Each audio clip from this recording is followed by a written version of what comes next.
Subscribe कीजिए हमारे channel को और लेटेस्ट अपडेट पाने के लिए बेल आइकॉन को दबाइए।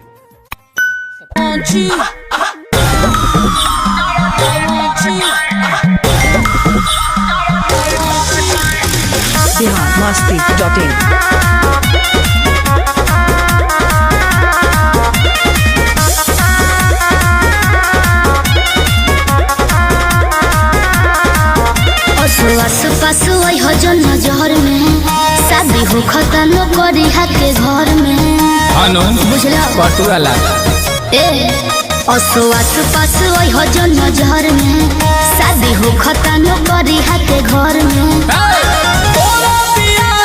पूरी चलाई भेस बना के करके जब जय माल डाले तो तार कटो बजरने करके अजइबे जब जय माल डाले तो तार कटो बजरने करके दुल्हा के बगली में डालब तोर दिहल लभले करके अजइबे जब जय माल डाले तो तार कटो बजरने करके अजइबे जब जय माल डाले तो तार कटो बजरने करके जगिए भंप दे प्लीज ऐसा कुछ मत करी।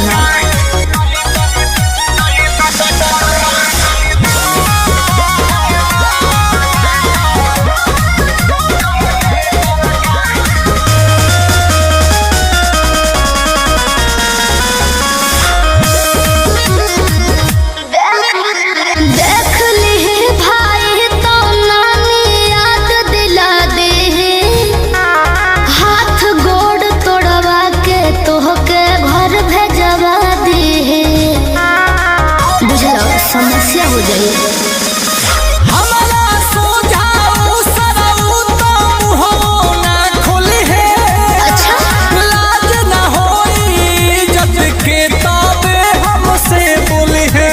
चुप रहो डीजे पर से गाड़ी दे हिप माइक छिनब परे करके चढ़ावे जब जय माल डाले तो तार कटब जरने करके जइबे जब जय माल डाले तो तार कटब जरने करके। काहे पागल जैसे बतियाओ करो।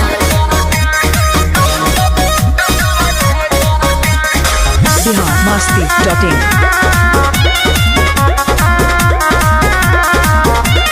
हार गइल बानी आंसू हम तोहरा आगे का चाहत बाड़ा की हारे हर दिन लगे तब का काहे बारे तोरत जबई जोड़ी जमल के बा। अच्छा तोरा ऊपर पहिला हक ता नील कमल के बा। घामा में दौड़ा के मारब तोहर सजी के से करके चढ़बे जब जय माल डाले तो तार कटब जरने करके चढ़बे जब